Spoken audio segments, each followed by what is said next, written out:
অত্যন্ত লজ্জার বিষয়।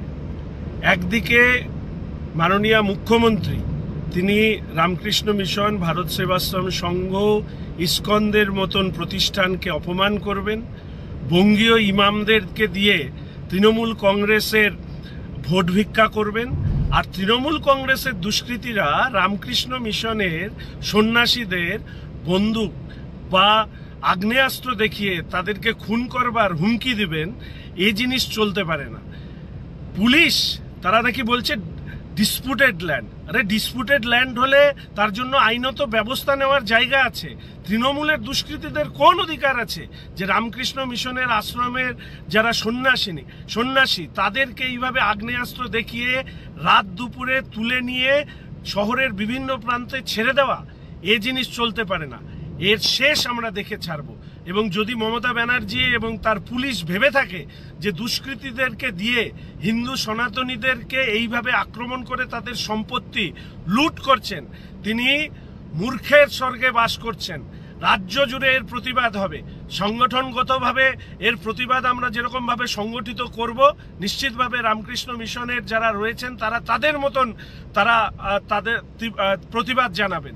এবং তার পাশাপাশি পুলিশের একাংশ যারা তৃণমূলের দলদাস হয়ে এইভাবে রামকৃষ্ণ মিশনের আশ্রমের সন্ন্যাসীদেরকে যেভাবে অপদস্থ করা হয়েছে, যদি এর বিরুদ্ধে ব্যবস্থা গ্রহণ না করেন তাহলে জেলা এবং রাজ্য জুড়ে এই ঘটনাকে সামনে রেখে আমরা রাস্তায় নামব। এবং আমি অনুরোধ করব ভারতীয় সনাতনী সংস্কৃতির সাথে যারা শ্রদ্ধা করেন, তাদের উপাসনা পদ্ধতিকে মান্যতা দেন, তাদের কাছেও যে মুখ বুজে থাকলে আগামী দিনে আমাদের এই পশ্চিমবঙ্গকে টিকে থাকার জন্য ভারতীয় সনাতনী সংস্কৃতির মানুষরা টিকে পর্যন্ত থাকবেন না। ফলে আমাদের সর্বস্তরে একত্রিত হয়ে এর প্রতিবাদ হওয়া দরকার। এই মুখ্যমন্ত্রী যিনি বারংবার করে এই ধরনের ঘটনা ঘটাচ্ছেন, পুলিশ এবং তৃণমূলের দুষ্কৃতীদেরকে সাথে নিয়ে তাদের বিরুদ্ধে চাই সর্বস্তরের প্রতিবাদ।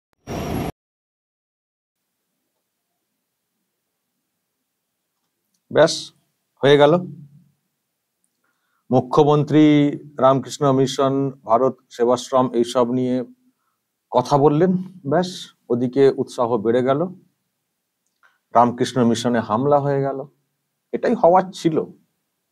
এইসব প্রতিষ্ঠান সম্পর্কে যদি একজন মুখ্যমন্ত্রী ওইভাবে কথা বলেন, প্রশ্ন তোলেন, তো যারা দুষ্কৃতী তারা তো সাহস তো পাবেই। ব্যাস হয়ে গেছে। শিলিগুড়ি জলপাইগুড়ির ওখানে যে এই যে আশ্রম, এই আশ্রমে হামলা হয়ে গেছে। আশ্রমে হামলা হয়ে গেছে, জমি দখল এইসব ব্যাপারে নাকি জমি মাফিয়া, জমি দখল করার চেষ্টা। যে জায়গাটাতে মিশন রয়েছে সেখানে এক ব্যক্তি জায়গা দান করেছিলেন, তো এখন জমি দখলের চেষ্টা হচ্ছে, সেজন্য রাতে নাকি সব গিয়ে হামলা টামলা হয়েছে। যারা সন্ন্যাসী তাদের উপরে হামলা হয়েছে, একেবারে দখল করে নেওয়ার চেষ্টা হচ্ছে। শুধু সাহসটা ভাবুন দর্শক, রামকৃষ্ণ মিশন নামটা শুনলেই তো অনেকের গায়ে তো পশম খাড়া হয়ে যায়। আবার সেখানে হামলা, দখল করার চেষ্টা, শুধু সাহসটা ভাবুন দর্শক। আসলে সাহসটা ওই এসছে ওখান থেকে। যিনি রাজ্যের প্রশাসনিক প্রধান, তার যা কথা, ওখান থেকে এসছে সাহসটা। যে তার মানে বলা যায় এইসব মিশন সংঘ এদের সম্পর্কে যা খুশি বলা যায়, যা খুশি করা যায়। একজন মহারাজকে বলছেন দাঙ্গার হোতা, দাঙ্গাবাজ। এই যে এতটা স্পর্ধা, দেগে দেওয়া, বলা, এইসব দেখে শুনেই যারা দুষ্কৃতী তারা সাহস পেয়ে যাচ্ছে যে তার মানে যা খুশি বলা যায়, যা খুশি করা যায়, জমি ছিনিয়ে নেওয়া যায়, সন্ন্যাসীদেরকে মারধরও করা যায়। আমি এটাই ভাবছিলাম যে এরপর এইসবই হবে, দেখবেন মিশনের উপরে হামলা হবে, সাধুদের উপরে হামলা হবে। আমি জানি না এই কার্তিক মহারাজ, যাকে নিয়ে আজকেও অনেক কথা বলেছেন রাজ্যের মুখ্যমন্ত্রী, উনিও আবার কোনোদিন হামলার কোনো শিকার হয়ে যাবেন কিনা। আমি ভাবছি, সেটা চিন্তায় আছি।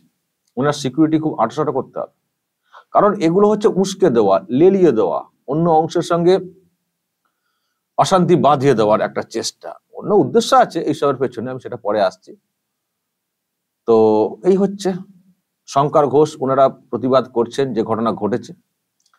প্রথমত মুখ্যমন্ত্রী ওই রকম বললেন, ডিরেক্টলি অপমান করলেন, অসম্মান করলেন, তারপর এখন হামলা হয়ে যাচ্ছে মিশনে, রামকৃষ্ণ মিশনে হামলা। অভিযোগ হয়েছে, আমি দেখতে পাচ্ছি অভিযোগ করা হয়েছে IC Bhaktinagar police station under Siliguri police commissionerate, district Jalpaiguri, Ramakrishna Mission, Mission Road, Ashrampara, Jalpaiguri. 100 number দেওয়া আছে 735101। অভিযোগ হয়েছে, জানি না পুলিশ কি করবে না করবে, কিন্তু যেটা হয়েছে অত্যন্ত নক্কারজনক একটা ঘটনা ঘটেছে এবং চিন্তা বাড়িয়ে দিয়েছে যে তো শেষ নেই, শেষ হওয়ার কথা নয়, মানে যে যে আশঙ্কা করছিলাম এখন সেই দিকেই বিষয়টা এগোচ্ছে, হামলা আক্রমণ। এবং যে ঘটনা ঘটেছে এটা নিয়ে আজকে প্রধানমন্ত্রী সরব হয়েছেন, গতকালকেও সরব হয়েছিলেন আশ্রমের এই মহারাজদের উপরে যে মন্তব্য সেটা নিয়ে। তো আজকে প্রধানমন্ত্রীও কথা বলেছেন জলপাইগুড়ির এই আশ্রমে হামলা নিয়ে এবং রামকৃষ্ণ মিশনের সঙ্গে তার নিজের কি যোগ সেটারও খানিকটা কথা উনি বলেছেন। আমি দর্শক আপনাদেরকে একটু শোনাই, প্রধানমন্ত্রী যেহেতু সরব হয়েছেন বাংলাতে, তো উনি কি বলেছেন আপনাদেরকে আমি জাস্ট একটা অংশ শোনাই। গতকালকের আগে যে ঘটনা এবং এই যে মিশনে হামলা সব মিলিয়ে কি বলেছেন শুনুন। यहाँ की मुख्यमंत्री खुद हिंदू संतों को धमकी दे रही है।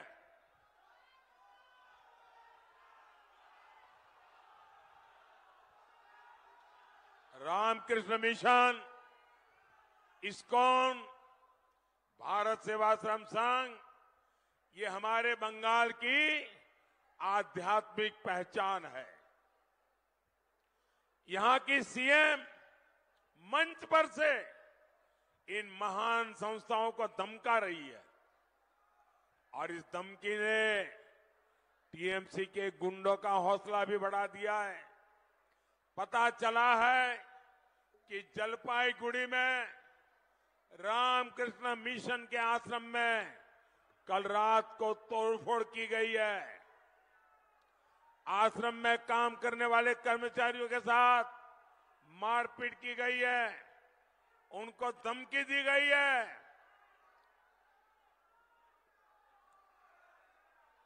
ये बंगाल को अब किस तरह ले जा रही है टीएमसी सरकार। कभी बंगाल में रामकृष्ण मिशन को धमकियां मिलेगी, आश्रम में तोड़फोड़ होगी, क्या किसी देशवासी ने कभी सोचा था? लेकिन अपने वोट बैंक को खुश करने के लिए टीएमसी सरकार हद पार कर रही है। रामकृष्ण मिशन का अपमान, हमारे संतों का यह अपमान बंगाल कभी भी सहन नहीं करेगा।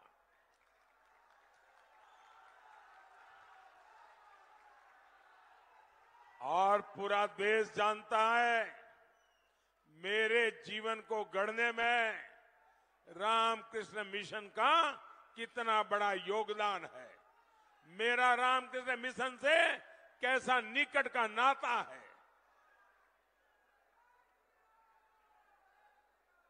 प्रधानमंत्री होने के बाद भी जब भी अवसर मिला, अगर रात्रि को रुकना था तो रामकृष्ण मिशन के सन्यासियों के साथ जाकर के रुकता हूं।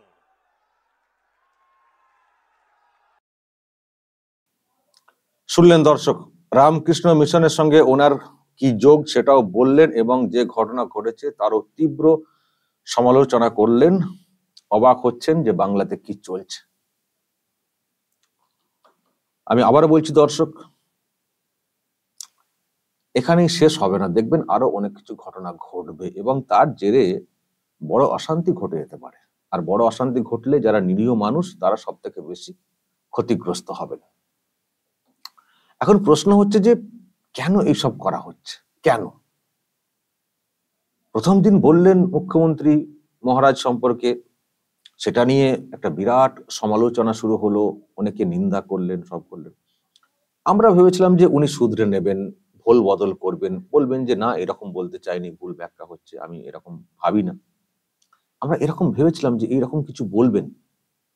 বললেন একদিন, তার পরের দিনে চুপ থাকলেন, কোনো কথা বললেন না। রোড শো হলো, কোনো উত্তর দিলেন না। অথচ এটা নিয়ে কিন্তু সমালোচনা শুরু হয়ে গেছে তার মানে তার মধ্যেই, কিন্তু উনি কিছুই বললেন না। গতকালকের কথা বলছি আমি। চুপ থাকলেন, এত হইচই পড়ে গেল, উনি কোনো কথা বললেন না। আজকে হঠাৎ করে আবার একটা মঞ্চে উঠে পরশুদিনের বিষয়ে ভুল বদল তো দূরের কথা, উনি আরো দেখে দিলেন দাঙ্গাবাজ হিসেবে কার্তিক মহারাজকে। আমরা ভাবছিলাম যে আপনারা হয়তো অনেকে ভাবছিলেন যে যে ভুলটা করেছেন পরশুদিন, এবার টের পাবেন মুখ্যমন্ত্রী, যে যা সব গেল, সব গেল, একটা মন্তব্যে ছাড়খাড় হয়ে গেলাম। কিন্তু আজকে আবার উনি যেভাবে মন্তব্য করলেন দাঙ্গাবাজ হিসেবে, এবং বলছেন যে আমি বলবো, উনি পলিটিক্স করছেন, লোগো নিয়ে আসুন, এইসব রেজিনগর এই যেটা হয়েছিল না গন্ডগোলটা মুর্শিদাবাদে, দাঙ্গার হোতা, মানে আজকে যেভাবে আরো জোর গলাতে এবং আরো জোর ভাবে যেভাবে উনি দাগলেন, এখানে পরিষ্কার যে উনি সবটাই ইন্টেনশনালি করেছেন। ওই প্রথম দিনের মন্তব্য এবং আজকে যেটা আরো হলো, মানে ইন্টেনশনালি উনি এটা করছেন, এটাকে একটা ইস্যু ক্রিয়েট করছেন, একটা সেন্সেশন ক্রিয়েট করছেন ইচ্ছে করে। খুব অবাক লাগে যে একজন মুখ্যমন্ত্রী হয়ে নিজেই দাঙ্গা দাঙ্গা দাঙ্গা দাঙ্গা একটা মহারাজ সম্পর্কে বলে দিচ্ছেন।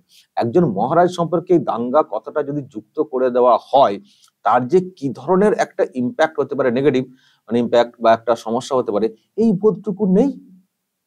এই যে চারিদিকে যে প্রতিবাদ হচ্ছে, অনেক জায়গাতে গন্ডগোল হবে, এ আটকানো মুশকিল আছে, কারণ মুখ্যমন্ত্রী নিজে তো চাইছেন যে এটা কন্টিনিউ হোক এই বিতর্ক। ফলে অবাক লেগেছে যে মুখ্যমন্ত্রী হয়ে এই কথাটা, কিন্তু আমি আজকে টের পেলাম আর একটু বেশি করে। আগে থেকেই ভাবছিলাম যে কেন এটা করছেন, বা অনেকে তো প্রধানমন্ত্রীও বলছেন যে একটা অংশকে খুশি করার জন্য এসব করা হচ্ছে, ওদিকে হামলা মানে অন্য অংশ খুশি হবে, আমাদেরকে ভোট দেবেন, সেই জন্যই করা। তো আমি দর্শক আজকে সত্যি ফিল্ডে নেমেও বুঝলাম যে কেন এতটা মরিয়া এই ইস্যুটাকে কন্টিনিউ করার জন্য। এটুকু বুঝলাম যে দিদিমণি বুঝতে পেরে গেছেন যে আমাদের যে ভোট ব্যাংক, সংখ্যালঘু ভোট ব্যাংক, সেটা একদিকে থাকছে না, ভোট ব্যাংকে চিড় ধরেছে, ধস নেমেছে। কি ধস? এবারে সংখ্যালঘুদের একটা বড় অংশ, তারা কিন্তু মানে যারা আর কি বিজেপিকেও পছন্দ করে না, একটা অংশ তো বিজেপি চলে এসছে, মানে বিজেপির প্রতি ভয়টা কমেছে, ভীতিটা কমেছে, সংখ্যালঘুদের একটা অংশ তো বিজেপিকে অলরেডি ভোট দিচ্ছে। কিন্তু আর একটা অংশ যারা বিজেপিকে ভোট দিতে চান না, কিন্তু টিএমসি কেও ভোট দিতে চান না, আগে দিতেন, তারা এখন বাম কংগ্রেসের যে পার্ট আছে ওই দিকে ঝুঁকে গেছে। এবার এই বামেরা, যেখানে যেখানে বামেরা লড়ছে, তারা কিন্তু অনেকটাই এই সংখ্যালঘুদের ভোট কিন্তু তারা পাবে। এটা দিদিমণি কোথাও টের পেয়েছেন যে তার মানে সংখ্যালঘুরা একদিকে নেই, এদেরকে একদিকে করতে হবে, এদেরকে একাট্টা করতে হবে, এদের ভোটটা একচেটিয়া আদায় করতে হবে, আর বাকিটা সংখ্যা গুরুদের যে ভোটটা, সে আমাদের যারা পদ পেয়ে রয়েছেন, সংখ্যালঘুদের তো পদটা তো দিতে হয় না, একটা ভয় দেখালেই ভোট দিয়ে দেবেন, আর সংখ্যা গুরুদের ভোটটা আদায় করতে হবে। সেই জন্য দেখবেন যত পদ, যত ভালো ভালো পজিশন সব সংখ্যা গুরুদেরকে দিয়ে রেখেছে, যে এখান থেকে আমার 10-15% ভোট হলেই হয়ে যাবে, সুতরাং এগুলোকে আদায় করতে গেলে এদেরকে পদ পাইয়ে রাখো, নাহলে ভোট দেবে না, কাজ করবে না। আর সংখ্যালঘুদের দরকার নেই, ওদেরকে একটু ভয় দেখিয়ে দেবো, এনআরসি, সিএ, আর একটু এরকম হিন্দু মুসলিম ব্যাপারটা সেন্সেশন ক্রিয়েট করে দেবো, ভোট এসে যাবে। তো সেই জন্য যখন দেখছেন যে এই ভোট তো অন্যদিকে চলে যাচ্ছে, বিজেপির দিকে চলে যাচ্ছে, বামেদের কংগ্রেসের দিকে চলে যাচ্ছে, আমার ভোট তো সর্বনাশ হয়ে যাচ্ছে সংখ্যালঘুদের যে ভোট ব্যাংকটা। আমি যেটা আজকে বুঝলাম দর্শক, যে প্রচুর ভোট কিন্তু সংখ্যালঘুদের তৃণমূল কংগ্রেস থেকে ছেড়ে একটা বিজেপি এবং একটা ভালো অংশ বাম কংগ্রেসের দিকে চলে যাচ্ছে, মানে ওদের যে ভোট ব্যাংক যেটা তৃণমূল কংগ্রেসের, সেটা থাকছে না। এটা উনি তো অনেকদিন ধরে পার্টি করছেন, উনি হয়তো আগে থেকেই বুঝতে পেরেছেন, সেই জন্যই উনি মরিয়া যে এই ইস্যুটাকে কন্টিনিউ করতে হবে, এদিকের ভোটটা আমাকে একচেটিয়া পেতে হবে, বাকি ওখান থেকে বাকিটা দেখবো, হয়তো আরো কিছু কৌশল থাকবে, কিন্তু এদিকের ভোটটা পেতে হবে। সেই জন্যই আমার ধারণা, বা আপনাদের অনেকের ধারণা, যে এটাকে একটা সেন্সেশন ক্রিয়েট করে একটা ইস্যু বানানোর চেষ্টা হচ্ছে, এরকম বাইনারি বলতে মানে বাইনারি থেকে ওই সংখ্যালঘু ভোটটাকে টানার জন্য। কিন্তু এসব করে হবে কি? আমার প্রশ্ন, এসব করে হবে? সংখ্যা লঘুদেরকে যখন আপনি একত্রিত করার চেষ্টা করছেন, উল্টো দিকে সংখ্যা গুরু তারাও তো একত্রিত হয়ে যাচ্ছেন। এখন যেখানে আমি যাচ্ছি, যারা খুব সুযোগ সুবিধা যারা পান, মানে যারা মানে এই সরকারের খুব সুযোগ সুবিধা পেয়ে আছেন তাদের কাছে ছেড়ে দিন, চোরটা যারা আছেন। কিন্তু যারা একটু সাধারণ মানুষ, সংখ্যাগুরু সম্প্রদায়ের, তারা তো এইসব কাণ্ড দেখে তো আর কেউ ভুলেও আর ভাবছে না যে এই দলটাকে সাপোর্ট করুক। ফলে তারা তো একদিকে একাট্টা হয়ে যাচ্ছেন। তাহলে আপনার 30% নিয়ে আপনি ভাবছেন, ওদিকে 70% যে একদিকে একাট্টা হয়ে যাচ্ছে, তাতে কত আপনি পদ দিয়ে সুবিধা দিয়ে কতকে আদায় করবেন, কতকে আদায় করবেন? আপনার নেতার বাড়ির অনেকে দেখবেন হয়তো আপনাকে ভোট দিচ্ছেন না, আপনার দলকে ভোট দিচ্ছেন না, কারণ সবার ভবিষ্যৎ নিয়ে একটা ভাবনা রয়েছে। সংখ্যালঘুদের মধ্যে তো ভবিষ্যৎ ভাবনা খুব কম, কারণ ওই তো যতটা পারা গেছে মূর্খ করে রাখা গেছে, ওরা পরিযায়ী শ্রমিক, ওদের অত ভাবনা চিন্তা নেই। কিন্তু সংখ্যাগুরু সম্প্রদায়ের মধ্যে ভাবনা চিন্তা বেশি হয়, কারণ পড়াশোনা শিক্ষার হারটা বেশি, ভবিষ্যৎ নিয়ে অনেক বেশি তারা চিন্তা করেন। ফলে আপনার নেতা হয়তো, কিন্তু বাড়ির ছেলেটা মেয়েটা চিন্তায় রয়েছেন যে আমার ভবিষ্যৎ কি করে কাটবে। ফলে তারাও ওই নেতাই সুবিধা পেয়েছেন, হয়তো বলবেন বাড়ির লোককে ভোটটা দেওয়ার জন্য, বাঁচার জন্য, কারণ দাগ যদি থাকে আবার বাঁচা মুশকিল, হয়তো সেটা চেষ্টা হবে। তাতে করে আপনি বিরাট কিছু ভোট পাবেন এমন নয়, কারণ আপনি যেসব কাণ্ড কারখানা করছেন এবং শেষে এইসব যা সব করলেন, তাতে করে আপনি তো ভোট পাবেন না এইদিকে। তাহলে আপনার এই 30% কে একাত্রিত করা, তবু একটা কিন্তু হবে না। সংখ্যালঘুরাও তারাও বুঝে গেছে আপনার ধান্দাটা কি, আপনার লাভটা কি হচ্ছে। বরং আপনার আরো রাস্তাটা খারাপ হয়ে যাচ্ছে, জমি আরো খারাপ হয়ে যাচ্ছে, আপনি সব দিকটাকে বিছিয়ে ফেলছেন। সংখ্যা গুরুকেও চটিয়েছেন, সংখ্যা লঘুরাও আসবেন না আপনার কথা শুনে। ফলে আপনি সবটাই বিছিয়ে ঘেটে করে ফেলছেন। আপনি আগুন নিয়ে খেলছেন, আর এই আগুনে আপনাকে জ্বলে পুড়ে ছারখার হয়ে যেতে হবে। পরিস্থিতি কিন্তু সেদিকেই যাচ্ছে। আপনি যতই ভাবুন কিছু লাভ নেই, কারণ আপনার পলিটিক্স নর্মাল পলিটিক্স নয়। এইভাবে পলিটিক্স আপনি করতে পারবেন না।